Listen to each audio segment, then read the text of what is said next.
So as a child, you learn these things and you accept them on faith. And I still have that faith, but as I got older, I came to it through intellect and through reading.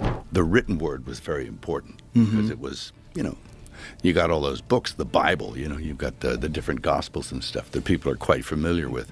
Mel Gibson has spent years doing something most filmmakers would never even attempt. He poured more than $30 million of his own money into The Passion of the Christ, spent roughly 12 years developing and defending it, and built its reputation around one central idea: historical and biblical authenticity mattered. So when a man like that turns his attention to a Bible almost nobody in the West grew up with, people should pay attention, because Gibson is now publicly associated with a claim that sounds almost impossible the first time you hear it. He is pointing toward the Ethiopian Bible, a canon that contains 22 more books than the version used in most Western churches. And according to the tradition surrounding those texts, some of those missing books preserve teachings Jesus gave after the resurrection, words the Western world either lost, ignored, or deliberately left behind. Not small teachings, not minor footnotes, teachings about the end of the age, teachings about false religious systems rising in his name, teachings about a returning fire that would expose the difference between people who truly belonged to God and people who only played the part. That is the claim. And if that sounds explosive, it gets stranger, because Gibson has reportedly treated this not as fringe speculation, but as a serious subject of inquiry, something weighty, something the modern Christian world has barely begun to wrestle with.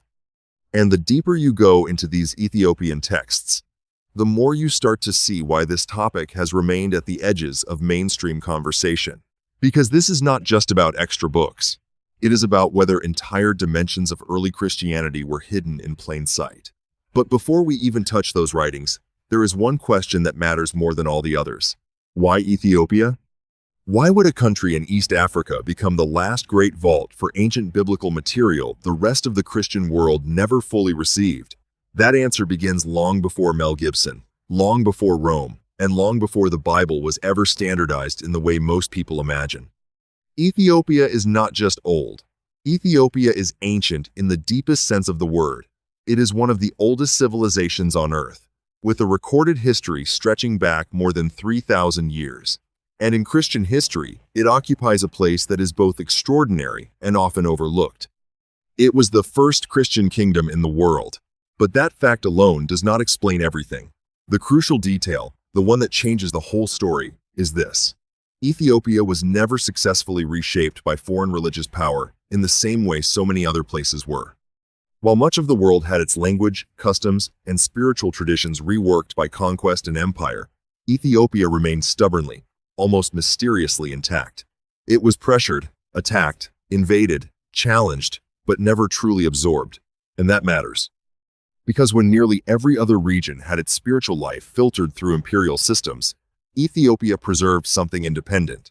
Dr. Ephraim Isaac, the Ethiopian-born scholar who founded Harvard's Department of Afro-American Studies and devoted much of his life to translating Gay's manuscripts, said it plainly. Ethiopia, he argued, preserved an ancient Christian tradition that developed outside Roman control. And within that tradition, he insisted, survived scriptural material the Western Church chose not to carry forward. That was not a dramatic soundbite. That was the work of his lifetime.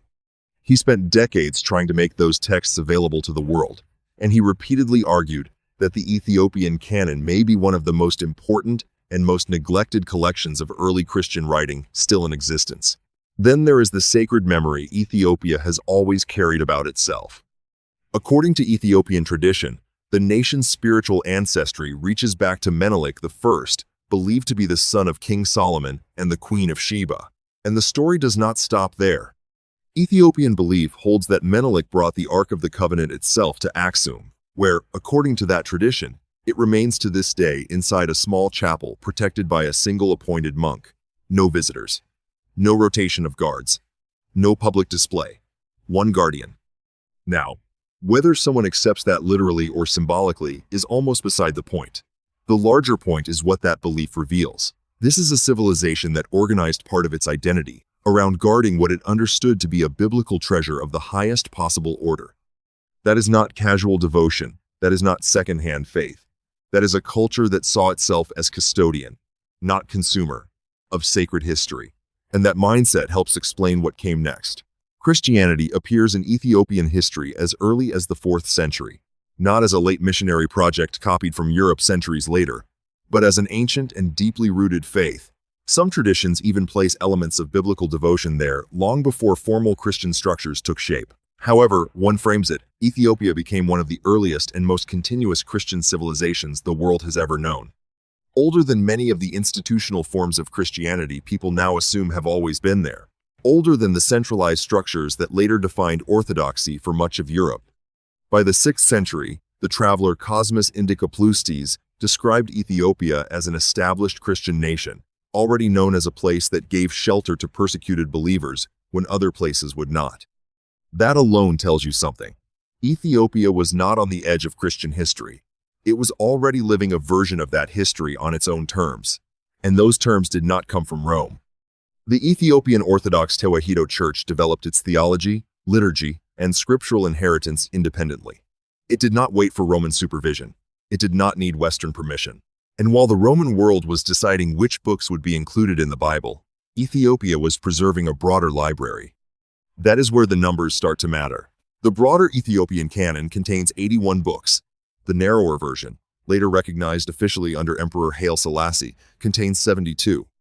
Either way, it is larger than the canon used in most Western churches. And among those additional books are names that immediately catch attention: Enoch, Jubilees, and even more startling, writings that claim to preserve what Jesus taught in the 40 days between resurrection and ascension. Think about that. The Western Gospels move through that period quickly. A few appearances, a few final instructions, then the ascension. It is brief, almost elusive. But the Ethiopian tradition treats those 40 days very differently. Not as an afterthought, but as a final unveiling, as if the deepest teaching came after death had already been conquered. Those books were written in Ge'ez, an ancient liturgical language that almost nobody outside Ethiopia could read. And because of that, for centuries the manuscripts simply sat beyond the reach of the outside world, in mountain monasteries, in cliffside sanctuaries, in communities so isolated that survival itself became part of the act of preservation. Professor Robert Gilbert, a manuscript historian who worked with Ethiopian texts at Oxford's Bodleian Library, described their preservation as extraordinary. He pointed to places like Debre Damo, a monastery reached only by climbing a rope up a sheer rock face, as proof that isolation was not a weakness. It was a defense system. The monks chose remoteness because remoteness kept the texts alive. The books existed. The teachings endured. The world just could not get to them. And that is the point where the story starts to become unsettling. Because once access returns, once translation begins, once the outside world finally starts hearing what these texts claim to contain, a disturbing question appears. What if the Christian story most people inherited was never false, but incomplete? And if it was incomplete, what exactly was missing? One of the most important Ethiopian writings connected to this mystery is a text called the Book of the Covenant. And this is the one that seems to have drawn Gibson's attention most directly. That is not hard to understand. During the making of The Passion of the Christ, Gibson famously worked with biblical scholars, historians, Aramaic consultants, and specialists in the ancient world. He has spoken more than once about the importance of pre-Nicene material, meaning sources that existed before the Roman imperial system settled on a more fixed biblical structure. He has shown repeated interest in texts the early councils set aside, not because he treats every excluded writing as automatically true, but because he sees them as part of a larger lost conversation. The Book of the Covenant sits right in the center of that conversation. According to Ethiopian tradition, it preserves the direct words of Jesus spoken to his disciples during the 40 days after the resurrection. 40 days. That number should stay in your mind, because in the standard Western telling, those days pass quickly. But in these manuscripts, that period becomes the climax of the whole mission. Jesus is not simply appearing and disappearing, he is teaching, revealing, unfolding what the texts describe as heavenly mysteries, the structure of the spiritual world, the coming corruption of his followers, and the final awakening humanity would one day face. And what he says is not soft. It is not institutional. It is not the kind of message power likes to preserve. In these teachings, Jesus speaks less like a humble village teacher and more like a ruler unveiling the architecture of eternity. He commands his followers to build the kingdom of God, but not through empires, armies, money, or political alliances. Their power, he says, will come from the Holy Spirit alone. He places the human heart above every religious monument ever built. The real temple, he insists, is not constructed with stone. It is formed inside the soul. Then come the warnings. This is where the mood changes.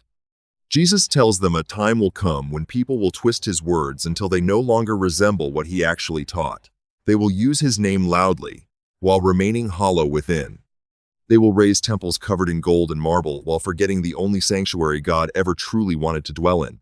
They will wage war beneath his banner. They will dress lies in the clothing of truth. And then one line lands with unusual force. Darkness will come when people no longer know my voice, not when they stop speaking about him. When they stop recognizing him. That is a very different kind of warning. It is a warning about imitation, about counterfeit Christianity, about a future in which sacred language survives but sacred presence becomes unrecognizable. Then there is another line, one that feels even more severe. Blessed are those who suffer for my name, not in word but in silence. That is not the language of comfort religion. That is not the language of prestige. That is a Messiah standing with the unseen, the faithful who are never applauded, the ones who do not perform belief for status or reward. Dr. Getachew Haley, one of the most important scholars of Ethiopian manuscripts and a longtime researcher at the Hill Museum and Manuscript Library in Minnesota, spent years translating and cataloging this tradition. His research helped establish that these writings were not random inventions from a much later age. They belonged to a deeply rooted stream of Christian textual history, and Ethiopian scribes treated them that way. Not as curiosities, not as side literature, as sacred inheritance. The monks who copied them did not simply preserve ink on parchment. They shaped their whole spiritual lives around what these texts were saying. And if the Book of the Covenant feels like revelation, the next writing feels like exposure. It is called the Didaskalia. And if the first text opens a hidden door, this one steps straight through it. The Didaskalia is blunt, practical, and relentless. It lays out how a true follower of Christ is supposed to live. Simply, prayerfully, with discipline, with fasting, with spiritual alertness. And it gives special warning about corrupt religious leaders. Not bad leaders in the abstract. Specific kinds of leaders. Leaders who look holy in public while quietly devouring the lives of the people beneath them. One passage warns against future scribes who wear white robes while consuming the houses of the poor. Stop and think about that. That does not sound like a distant historical problem. That sounds like a pattern the world keeps repeating. That may be part of why these texts feel so dangerous. They do not just expand the mystical side of Christianity. They challenge power directly. They accuse performance. They expose religious systems that survive by looking sacred, while becoming spiritually empty. And Ethiopian scholars who have studied these works for generations often point to 3 reasons the Western Church rejected them. First, control. Rome needed a scriptural system that could be managed from the center. A smaller canon is easier to regulate than a sprawling, mystical, spiritually demanding body of literature that keeps telling ordinary believers to look inward and upward rather than always outward toward authority. Second, mysticism. The Ethiopian scriptures are saturated with angels, demons, spiritual warfare, unseen dimensions, heavenly fire, invisible conflict. That kind of material invites people to experience the sacred directly. Institutional power has often been nervous about that. And third, the deepest reason of all, fear. Because if believers heard these teachings in full, unfiltered, they might start to wonder whether they really needed religious hierarchy to stand between them and God at every step. That possibility changes everything. Gibson has spoken in ways that touch this exact issue. When discussing biblical history and the making of the Passion of the Christ, he has described canon formation not as a purely spiritual process, but as one entangled with politics. He has repeatedly shown interest in excluded texts, calling them essential context that many Christians were never allowed to judge for themselves. Professor Paolo Marasini, the Italian philologist who spent much of his career at the University of Florence studying gaze literature, argued that texts like the Didaskalia represent a genuine strand of early Christian thought that was not erased because it was obviously false, but because it was inconvenient. That distinction matters. Heretical means untrue. Inconvenient means threatening. Those are not the same thing. And the Ethiopian Bible does not stop with warnings about corrupt institutions. It goes further, much further, into the nature of life, death, and the soul itself. This is where the terrain becomes radical. In these hidden teachings, Jesus speaks about death in a way many Western Christians never hear. The body, he says, is like a garment that eventually wears out. But the spirit continues. It returns toward its true home in the fire and light of God. The disciples are frightened by this. Jesus tells them they are afraid of the wrong thing. The real danger, he says, is not physical death. The real danger is living without the Spirit, existing in motion, breathing, speaking, accumulating, while inwardly empty. He describes this as a kind of walking death, the heart still beating while the soul is cut off from divine light. That is a haunting idea. A human being alive on the outside, hollow on the inside, filling that hollow space with noise, possessions, pride, distraction, forgetting that the presence of God was always meant to be found within. And these texts go further still. Every thought, every feeling, every choice carries spiritual weight. Nothing is neutral. Angels accompany each person. Demons whisper into the mind. Small actions are never just small. They build either a path toward light or a descent into shadow. Prayer, in this vision, is not mere speech. It is a condition of being. Let your body become a living prayer, Jesus says in one of these teachings. Let your silence speak louder than sermons. That is an astonishing line, because it pushes faith past institutions, past ritual performance, past public identity, and into the raw inner life of the soul. Then comes one of the most startling warnings of all. Jesus says his legacy will be corrupted, his words altered, his image repainted to serve the powerful, his name sold as if it were merchandise. It is difficult to hear a line like that and not feel how modern it sounds. But even that is not the deepest layer. The Ethiopian writings contain a remarkable vision of creation itself. They describe two forces at work in the universe. One is the true creator, the source of genuine light and goodness. The other is a proud being who fashions a counterfeit order, a world that appears beautiful on the surface but is hollow at the center. This false builder declares himself ultimate, blind to the greater light above him, shaping shadows and calling them reality. And Jesus, in these texts, says he entered this false world not only to forgive sin, but to wake humanity from illusion. That is a very different emphasis than what many people have been taught. The true light of God, he says, remains hidden in all things, even in places drowned by darkness. The mission of the soul is to find that buried spark and carry it back toward eternal light.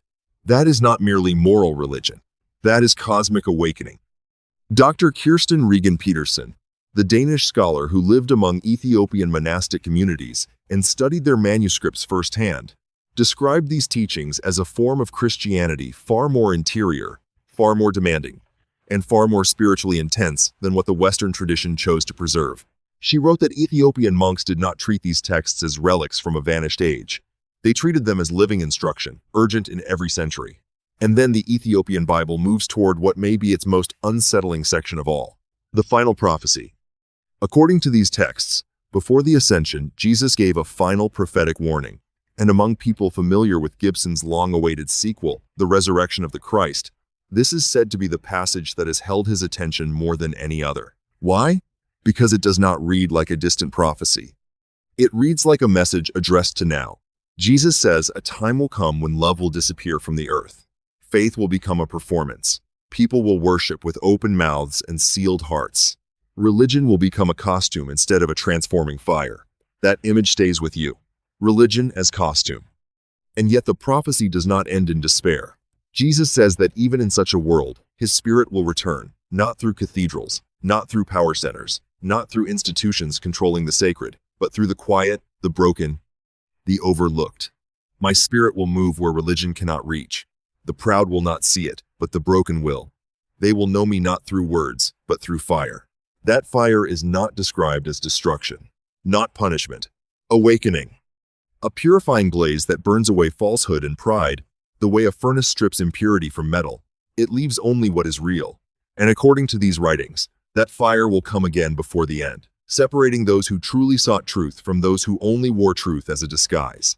Many who study these texts believe that prophecy points directly at the modern age, a civilization drowning in greed, spectacle, and spiritual emptiness, while secretly starving for something real, something unbranded, something no institution owns and no algorithm can manufacture.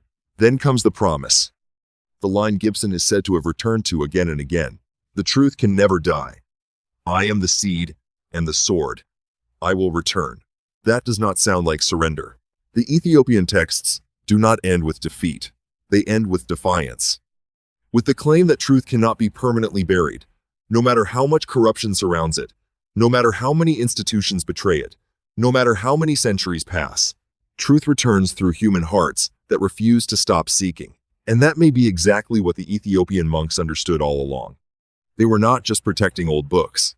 They were guarding a living message, a message the rest of the world had either forgotten, never received, or been told not to hear too closely. Which brings us back to Mel Gibson, because this is where the whole story becomes harder to dismiss. Gibson is not some obscure figure on the margins of culture. The Passion of the Christ grossed more than $600 million worldwide. He consulted with Vatican scholars, language experts, historians, and biblical specialists from multiple traditions. When someone with that kind of profile begins signaling interest in texts mainstream Christianity left behind, people notice in a way academic debates rarely force them to. And sources close to the research around the resurrection of the Christ have indicated that Gibson has been studying pre-Nicene material extensively, including Ethiopian manuscripts tied to the 40 days between resurrection and ascension, the very window the Book of the Covenant claims to illuminate in detail. Think about what that means. The most commercially successful biblical filmmaker in modern history appears to be looking toward the same writings Ethiopian monks risked everything to preserve, the same writings Rome did not carry into the mainstream canon. The same writings that warn about false churches, corrupted leadership, hollow religion, and a spiritual fire no institution can control. If the Ethiopian Bible preserves even part of the authentic teaching of Jesus from that hidden period, the implications are enormous. It would mean the Western canon, however sacred and central, is not the whole picture. It would mean billions of believers inherited only part of the message. And it would mean that the world's oldest unbroken Christian tradition, one never conquered, never colonized, and never brought under Roman control in the same way as the rest, may have been quietly holding material the broader Christian world was never supposed to examine too closely. And then the deepest question rises. Not just what was hidden. Why? Why would an institution claiming to represent Christ suppress teachings attributed to Christ himself? What kind of system benefits when the congregation hears only part of the story? What happens to that system if the rest of the story comes back into the light? Those are the questions pulsing underneath Gibson's interest. Those are the questions Ethiopia has been living beside for centuries. And once they enter your mind, they do not leave easily. Now, whether someone sees these writings as divinely preserved scripture or as ancient theological tradition deserving serious study, the central message that comes through them is hard to ignore. The kingdom of God is not far away. It is not only a future destination, it is already present within the living soul. The true temple is not made by hands, and the fire of truth, even if buried for centuries, cannot be extinguished forever. Maybe that is what Gibson recognized. Maybe that is what Ethiopia never forgot. And maybe that is why this story feels so unsettling once you really hear it. Because it is not just telling you that books were left out. It is asking whether the missing books contain warnings, revelations, and teachings that would force millions of people to see Christianity differently. So now the question comes to you. Were these texts deliberately pushed aside? Or is there another explanation for why one of the oldest Christian traditions on earth preserved teachings the West barely discusses? Because either way, something important is hiding in that gap. And once you notice the gap, you cannot unsee it. If this changed the way you think about biblical history, stay with the channel. The next part goes even deeper into one of the most controversial Ethiopian books of all, the Book of Enoch, and what it claims about the origin of evil, the rebellion of the Watchers, and the fate of fallen angels. That story is even darker, and it may explain far more than most people are ready for.